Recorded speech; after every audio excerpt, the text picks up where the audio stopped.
Second. Okay. Welcome to the second Facebook Live from St. Clair County. We're here in the St. Clair County Health Department. My name is Dr. Annette Mercatante, and I am the Medical Health Officer of St. Clair County. And I am Justin Westmiller. I'm the Director for Homeland Security and Emergency Management here in St. Clair County. And Justin and I have been co-managing this incident now for 51 days, mostly through the EOC. So we do get a lot of questions and questions about data. So we're going to start with frequently asked questions, and Justin and I are going to go back and forth. So the first question everybody wants to know is, what are the St. Clair County's current cases? As of this morning at 8 a.m., we have 375 total cases. Those are cumulative from the beginning. Over almost 300 have recovered. 298 people have recovered. We have 22 official deaths and a total of 91 people hospitalized. But we only have 37% of our hospital beds still available, and only 5% of all of our hospitalized patients are COVID related. So that is our current status. And the next question would be? So the next question we have is, where can I get tested in St. Clair County? And currently today, you can get tested in Algonac at the what we call the federally, how do we say it? It's a federal qualified health center, but it is called Community First Health Center. The Community First Health Center. You can also get tested at Lake Huron Medical Center, at McLaren Hospital, Port Huron, at Med Express in Fort Gratiot, and then just outside the county, you can also get tested at the Total Urgent Care in Imlay City and at the 21-mile Rite Aid in Macomb County. So those are some of the places you can get tested in St. Clair County and just outside of St. Clair County. Now I should say, I do want to make sure that you call. These resources will be on our website. You can also go to the michigan.gov COVID site for testing resources. I would recommend that you call all of these places first and figure out exactly what you're supposed to do. Some require physician prescriptions, some do not. They almost all take you by appointment, and so do call first before you set out to get your test. Yeah, we don't want to be surprised. We want to make sure that all of our providers have they all know to have the correct PPE. That's a rule at this point. And we also recommend, as the governor said, that everybody have a mask on. You see, Doc and I had our masks. Hard to talk with the mask on. Yeah, so we have them near us and with us. Obviously, during our press event, we took our mask off, but we will be putting it back on as soon as we're done, and we have them with us. So, Doc? I'm gonna take mine off. So one of the questions that's often asked is about our death reporting, and our deaths reported inappropriately, etc. I can tell you that how it happens here in St. Clair County. St. Clair County, a death that is attributed to COVID or suspected to be COVID is reported directly to our health department. Our nurses then review the medical records, talk directly to the medical examiner, and we only report COVID deaths if they are confirmed by a laboratory test or they are suspected through direct medical evidence. So COVID can also be reported as a contributing cause on a death certificate, and again, that comes directly from a healthcare provider who's signing the death certificate. So, in my opinion, there is no padding or nefarious reporting of deaths in our county. Yeah, I think everybody's doing a really good job. Data in this situation is extremely hard to keep on top of, and I know that the health department and the EOC have dedicated an extremely a lot of time to that. There's probably 5 or 6 hours a day just to data collection and dissemination. So I know that we're working really hard to keep on top of the data. So that's just for data collection. Our staff works their entire time here, absolutely, contacting people and doing that assessment piece to know whether to count somebody as a COVID case or not. Yeah, the health department is doing a really amazing job at that, so we appreciate that. So the next question I have is, tell us more about distribution of personal protective equipment in St. Clair County. So I actually have a list in front of me on what the priorities are for how personal protective equipment is passed out from the EOC to all of our partners and all of the healthcare providers in the county. And it's on a 1 through 7 scale. Number 1 is all of our acute hospitals and all of our healthcare professionals in the county. And it starts with hospitals, like I said, and EMS providers. They are number 1. And then from there, it goes to urgent care, because they are our next immediate providers. And then from there, it goes to basically your law enforcement firefighters, and then doctors' offices. So it steps down. You can see there's a priority. And so we can't just pass it out to everybody because it's a limited supply, if that makes sense. So I just wanted to make sure that everybody has an understanding of how it works. We're very limited right now because of the supply shortages and our supply chain. And I wanted to push that out and make sure that the public understood where we were and how it works. So, Doc? Yeah, and I just want to say that since at the beginning of this event, we were watching cases doubling in St. Clair County every few days.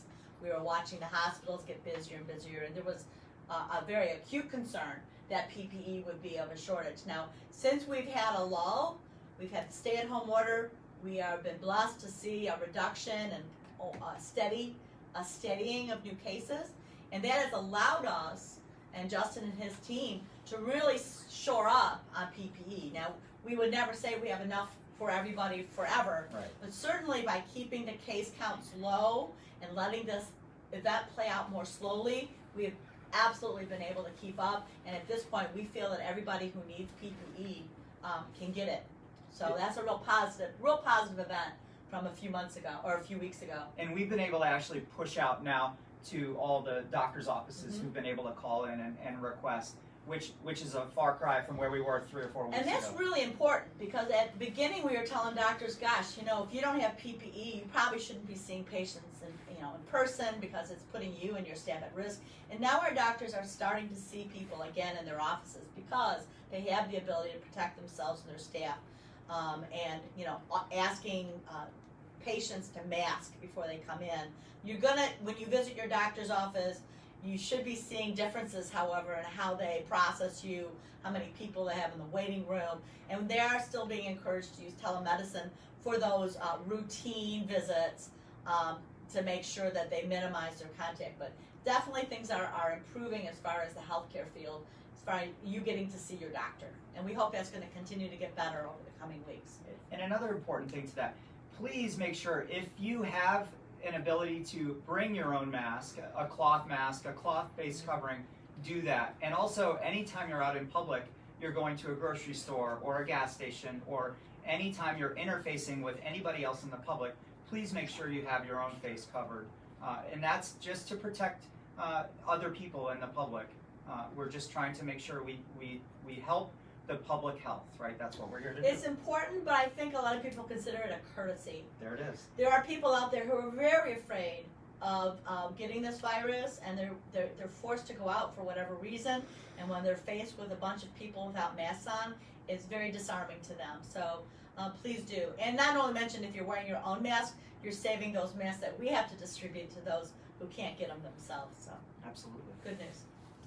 Again, my name is Justin Westmiller. I'm the Director for Homeland Security and Emergency Management. And I am Dr. Annette Mercatante, the Medical Health Officer of St. Clair County and St. Clair County Health Department. And we're really glad that you could be here to join us today for this Facebook Live event. Jen, do we have any questions? Not yet. However, we do see a lot of questions on the data and people wanting to add up all those numbers on the chart, and they don't add up. Okay. Let's talk about the data a little bit. So one of the questions we get a lot is, how come our numbers don't add up? How come they're different from the state? How come they change from day to day? And I'm going to start out by just describing to you the process of how the health department staff puts numbers into the system that we ultimately pull out of and then report to you. So when we receive a positive test result through a statewide system called the Michigan Department of the Michigan Data Surveillance System, MDSS, our nurses check this system every single day, and when there is a new positive case, they individual, They talk to the people involved and they identify and make sure that the case is in fact somebody from our county, that it was properly documented, and that the person knows that they have COVID, what they should do about it, how long they should stay isolated. And then we do go into what we call contact tracing, where we evaluate contact with that person. That process takes a nurse or a public health specialist, sometimes a half an hour or longer. You can imagine calling somebody and going through all that. People's lives are complicated, and this is a complicated process. So that process, that real-time process, is what into the system and contacts more people. Sometimes the people are not from our county. Sometimes they were put in the wrong place. They were contacts and not cases. So this is a very fluid, real-time system that helps us do this surveillance and this work. These are not finished numbers, like mostly when you read research, the numbers have been looked at and cleaned up, and all the bad numbers have been removed, and then you get this final assessment of the numbers.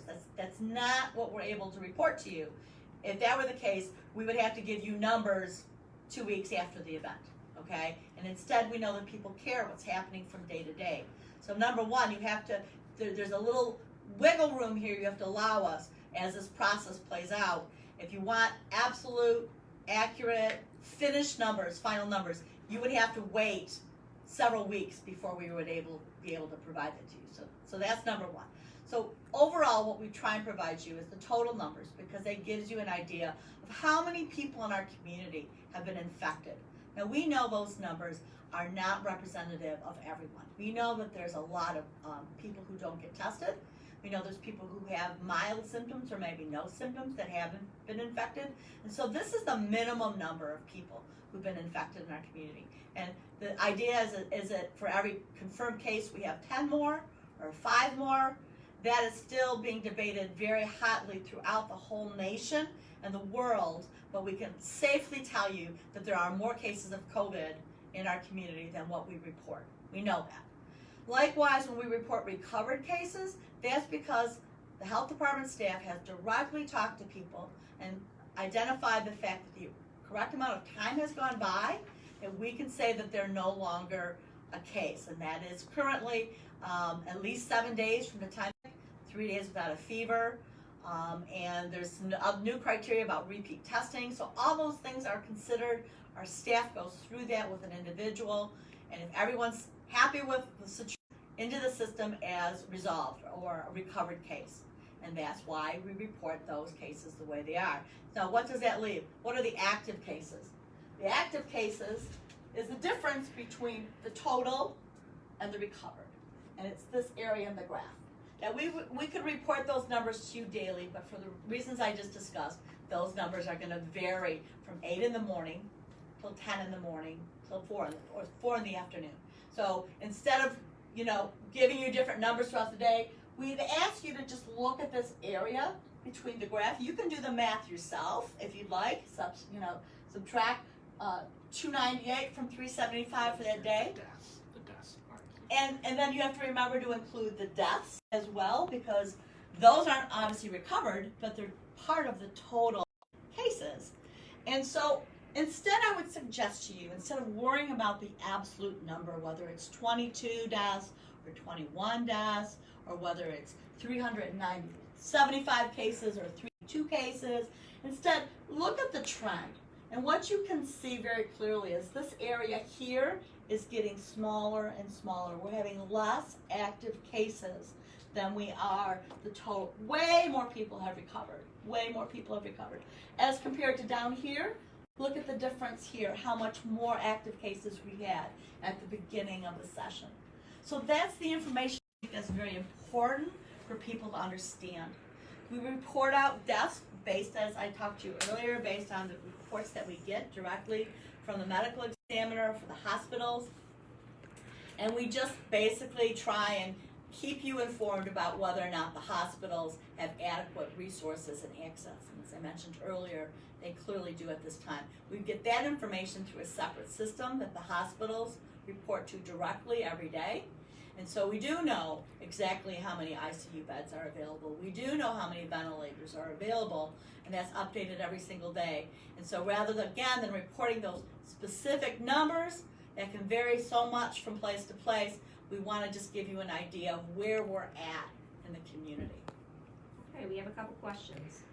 First question, is PPE being sent to senior facilities and nursing homes?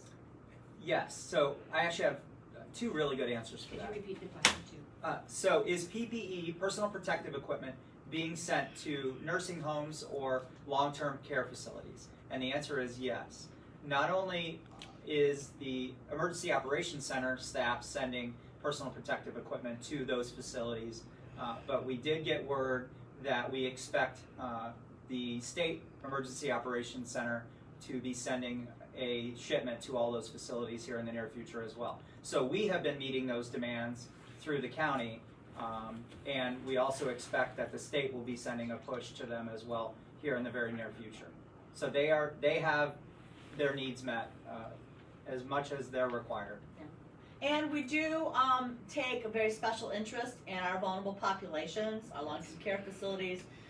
The health department staff is embarking on a one-on-one assessment. We are talking directly to everyone in these nursing homes to find out what their needs are, what their perception of their needs are, and doing what we can to facilitate that in case things have gotten overlooked or there's a sense of vulnerability there. So that is an activity that we're very engaged with, and we'll be continuing to work directly with these facilities to make sure that everybody feels comfortable. Okay, a couple other questions. What are the demographics on those who died, ages, underlying medical conditions? Is it an older population, or are you seeing younger people succumbing to coronavirus? Okay, so we are seeing the same demographics. I think generally we're seeing throughout the state and nationally. That means older people are definitely being hospitalized more, and younger people seem to be not as severely affected. But I do want to caution you that we're talking about overall risk, not actual numbers. So young people do get sick. Young people can die from this, although it's not clearly as great of a risk as older people. The demographics of the deaths. Anthony, do we have that? I know for smaller cases, and let me just caution you, when you're talking about 10 cases or 20 cases, that's not enough people to generalize across the whole community. In other words, it tells us what's actually happened, but it doesn't tell us the overall picture of what's going to happen.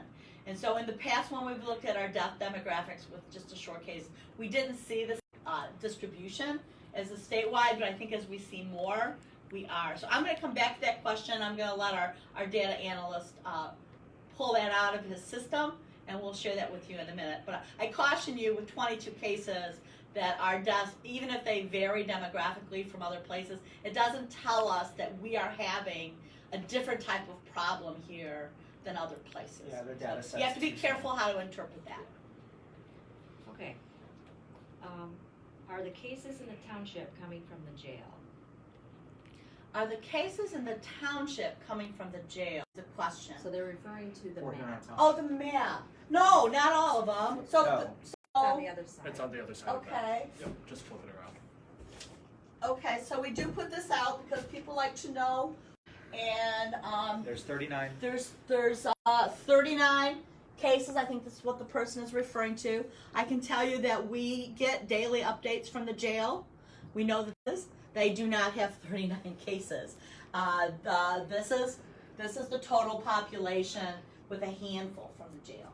I do want to mention that I think people need to understand, and again, we put this so that people can understand a couple things. One is, you can see there are cases all over the county.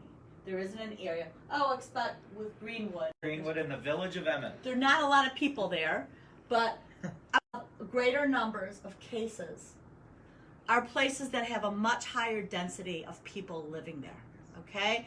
The closer together people live, we know in this COVID situation, the more cases you see. It's related to density, human density, because it's a person-to-person transmission.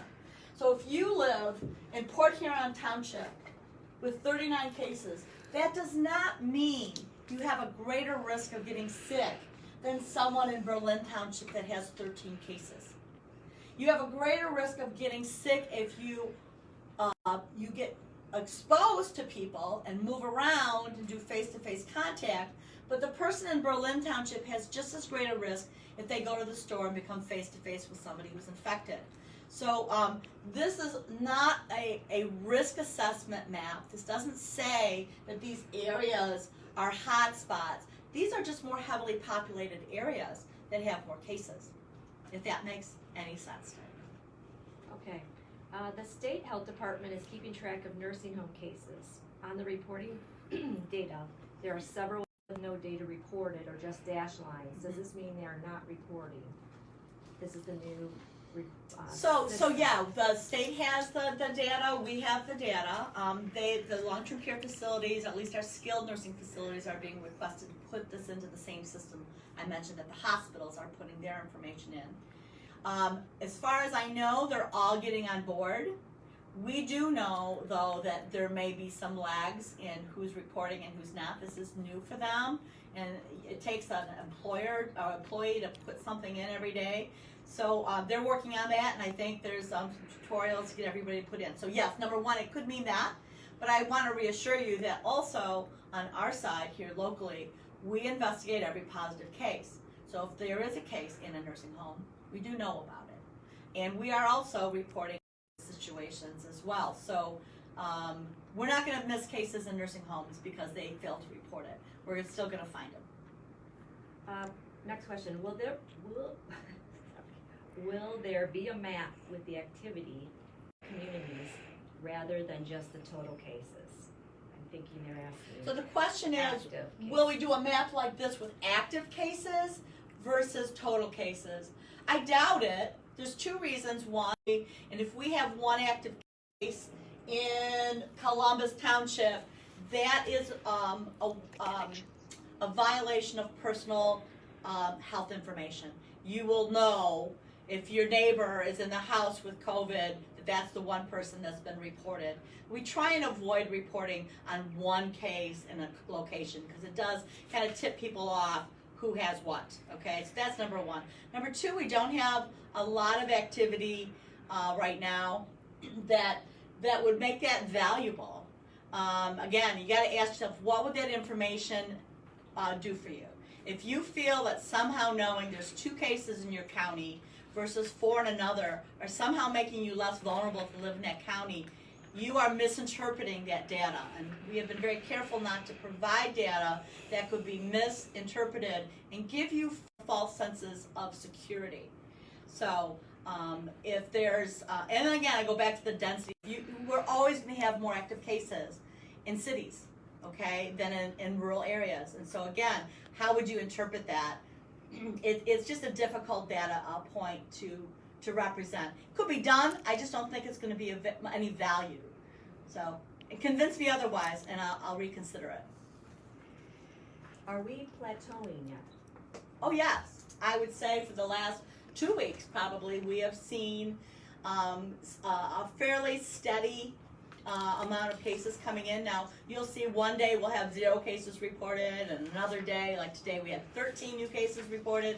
And again, I want to caution you that has some variability, not because each one of those days there's new cases, because those are the days we identify those cases in our system, okay? So the day-to-day variability is not really how we're going to be able to look at this, especially in a small county like ours. The difference between 2 and 5, right, is a little hard to interpret. What we are doing is looking at 7-day averages, and 7-day averages have definitely been plateaued, even maybe going down. And so that's what we want to look at as we reopen. We're going to look at day-to-day variables, but we're going to look at 7-day averages and say, in the past week, have we overall had more cases than the week before?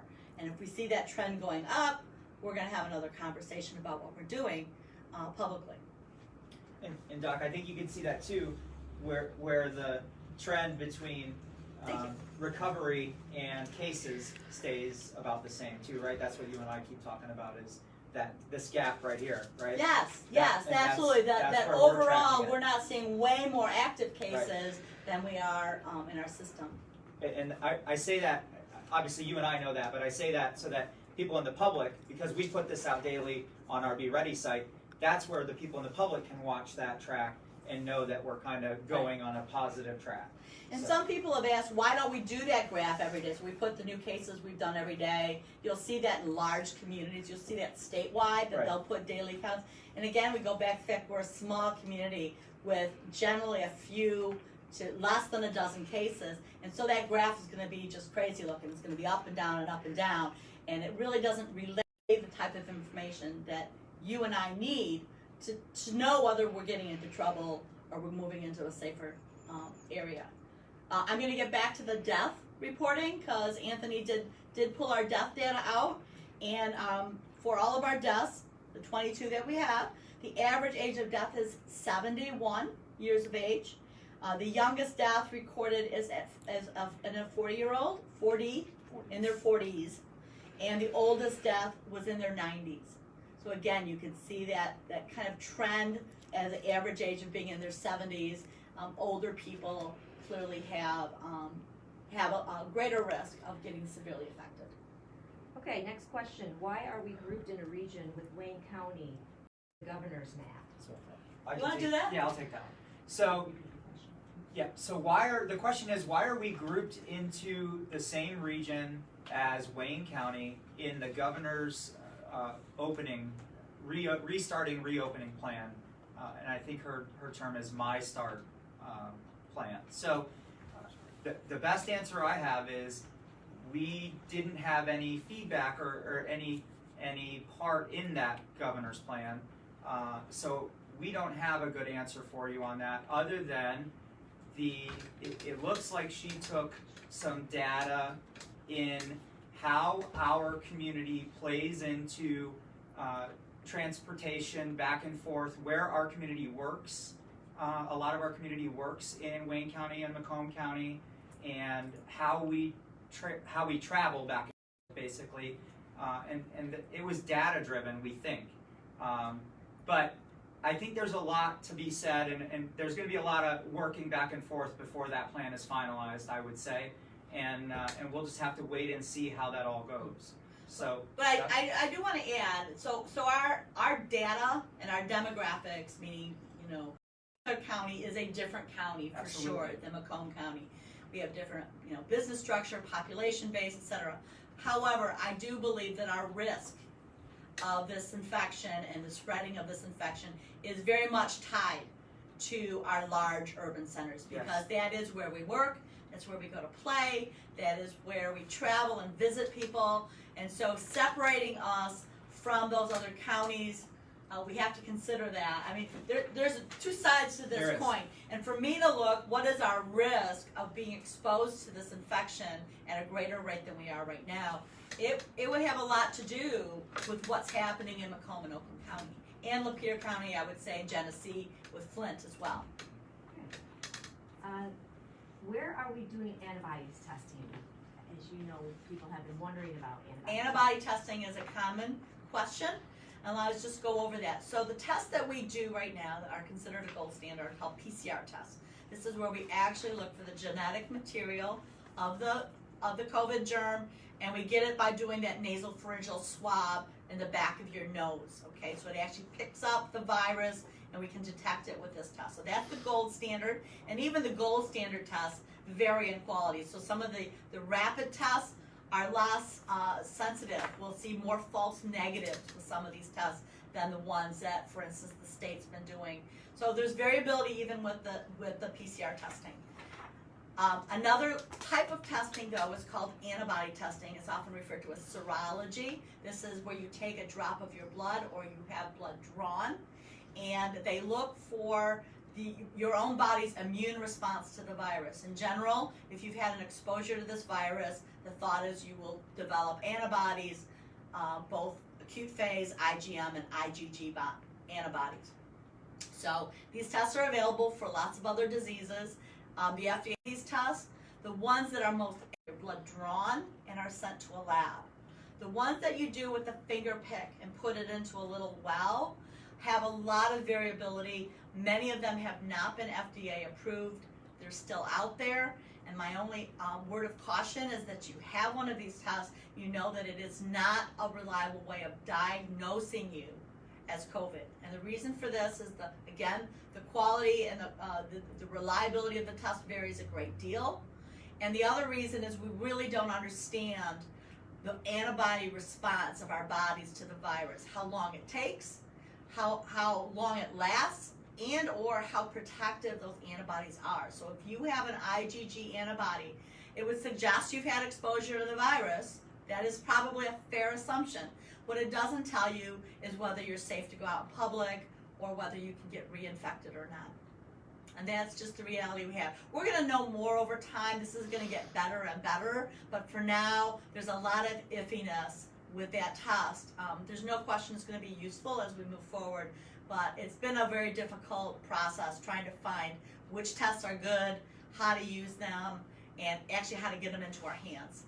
Okay, we're going to be wrapping up soon because Okay. it's been 30 minutes. Couple more questions. How many tests has St. Clair County done to date? So, as of as of April 26th, 2020, and this is because, again, our data is correlated with testing on a weekly basis, we have had 1,633 total tests done from our county. Okay, next question. Recently, a doctor with local ties was successfully treated by plasma. Is this approach of treatment available to the most sick here in town? So I plasma. can speak to that. The question of treatments, plasma treatments. It's called convalescent antibodies. So they take somebody who's recovered from COVID, they take their blood, they separate it, and they use this idea of the antibodies in their blood and give it to somebody else. This method has been, it is available, but it's difficult to get, and you have to go through a very special process.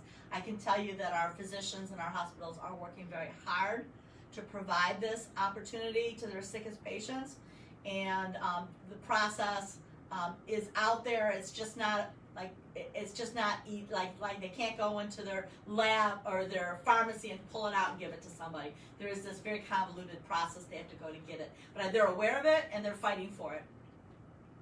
Okay, last question, and then we'll do final comments. Okay. What is the average test result turnaround time?